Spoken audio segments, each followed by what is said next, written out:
I'll lead off with that's a that's a really good team. I think they're really solid and sound and committed to what they do, especially on the defensive end. I think you could see that wasn't our best offensive day, that's for sure. But a lot of that was due to them. They did a good job pressuring the ball, took us out of some things offensively that we wanted to do in conjunction with the fact that a couple guys had poor shooting days. And then I thought one of the bigger factors was at the rim. They did a great job of challenging shots at the rim. And, with their length and athleticism and the fact that they play really hard and they're not afraid to be physical, it's a good basketball team. I thought defensively, I felt pretty good about what we did defensively for the most part. There are 3 or 4 possessions here or there, but it's basketball. There's not too many people pitch shutouts in basketball. But I thought we did a pretty good job defensively. We just struggled mightily on the offensive end tonight. Question for Coach. Steve? Second straight game where you've kind of struggled from three-point range. How much of that is y'all, and how much of that is just the level of competition playing Florida State and Tennessee? Yeah, that's a good question. I think there may be some validity to that. I think you got incremental differences in the length of contests on the perimeter than what we've faced in some other games. So, an inch or two plus in wingspan plus verticality, that impacts, it makes you rush a shot maybe just a little bit more. So I wouldn't discredit that their length in both of these 2 games impacted our shooting ability at times. I mean, was the atmosphere part of it? Who knows? I've been around a bunch of games, and oftentimes when guys see a game that's a big game, and when you throw a number in front of Tennessee's name on television, it makes it a bigger game for 18 to 22-year-old guys. So, oftentimes you get in that scenario, and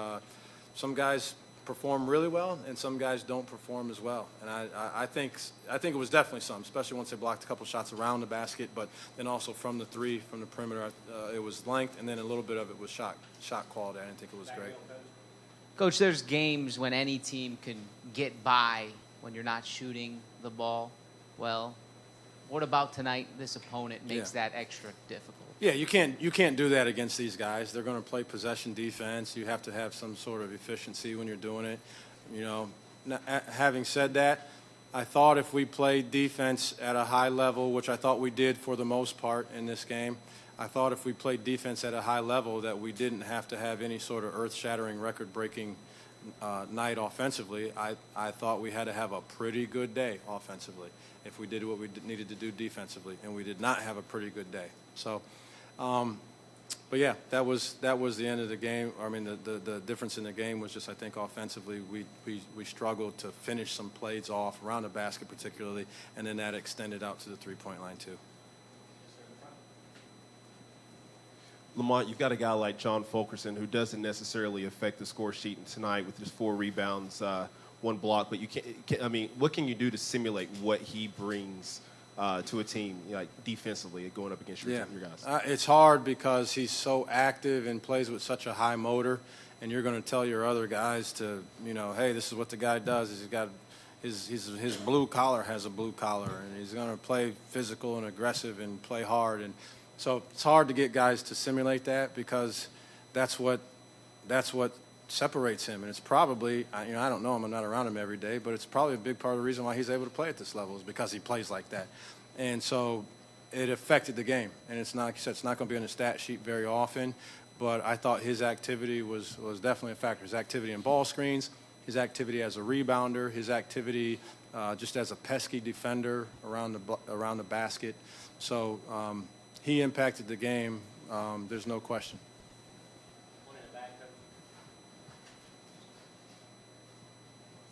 Coach, what would you say the biggest problem for you guys were today within your team?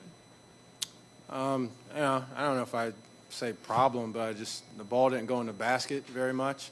So that was, I thought we competed at a high level. I did. And that's with we had a couple glaring blatant mistakes that we normally don't do, probably 4 of those that led to baskets. And so, if you could get 2 or 3 of those to not be there, that's a number that you can deal with on the road at a good team.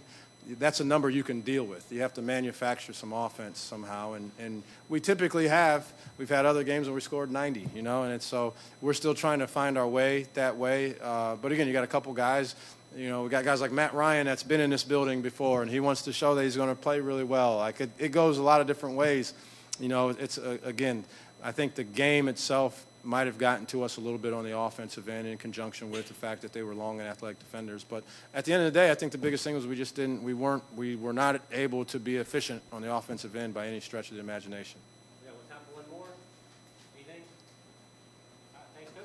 Thanks.